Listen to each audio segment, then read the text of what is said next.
പാലക്കാടുണ്ടായ കൊലപാതകങ്ങളിൽ ചില ഗുരുതരമായ വെളിപ്പെടുത്തലുകൾ വന്നിരിക്കുന്നു. നെന്മാറ ഇരട്ട കൊലപാതകത്തിൽ പ്രതി ചെന്താമരയ്ക്കെതിരെ ചില വെളിപ്പെടുത്തലുകൾ ഇപ്പോൾ വന്നിരിക്കുന്നു.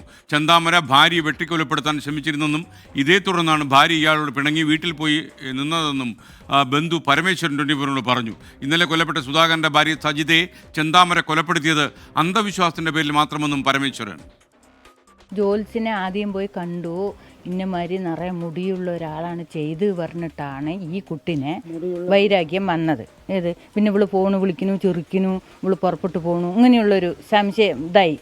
അപ്പോൾ ഇവളാണ് എൻ്റെ ഭാര്യേനെ മുടുക്കാനുള്ള ഇത് പറഞ്ഞിട്ടാണ് ഉണ്ടായിരുന്നത്.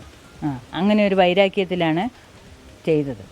പിന്നെ ലാസ്റ്റ് കൊണ്ട് കൊടുവാളം കൊണ്ട് വെട്ടാൻ പോയപ്പോൾ അവൾ എങ്ങനെയോ ദൈവവൃത്തം കൊണ്ട് കൊടുവാളിനെ തട്ടിയിട്ട് അവിടെ നിന്ന് ഓടി രാത്രി ഓടിയിട്ട് പോയിട്ട് മറ്റേ ഇതിൽ പോയി, എൻ്റെ മൈലാത്തിൻ്റെ വീട്ടിൽ പോയി.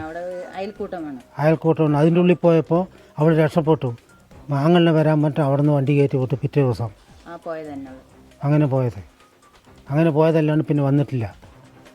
മനസ്സിലുള്ളത് ഒന്ന് വേറെ ആരും ഉപദ്രവമൊന്നുമില്ല. ആരും വീട്ടിൽ കയറി ഒന്നുമില്ല, സാധനം വെച്ചതെടുക്കുക, ഒരാളിനെ കണ്ണിക്കണ പറയുന്നതൊന്നുമില്ല. മനസ്സിൽ തോന്നിയവരുടെ പിന്നെ ഒരേ ഉന്നമാണ് വെട്ടണം. സ്വന്തം ഭാര്യയെ കൊലപ്പെടുത്താൻ ചെന്താമര ശ്രമിച്ചിരുന്നു എന്നാണ് ബന്ധുക്കൾ സാക്ഷ്യപ്പെടുന്നത്. ചെന്താമര ഭീഷണിപ്പെടുത്തിയെന്ന് നെന്മാറ പോലീസിനോട് പല തവണ പരാതിപ്പെട്ടിട്ടും സുധാകരൻ നടപടി ഉണ്ടായില്ലെന്നാണ് സുധാകരൻ്റെ മക്കളായ അഖിലയും അതുല്യയും പറയുന്നത്. ചെന്താമരയെ ഇനിയും പിടികൂടിയില്ലെങ്കിൽ ഇയാൾ തങ്ങളെയും കൊലപ്പെടുത്തി കളയുമെന്നാണ് പെൺകുട്ടികൾ പറയുന്നത്.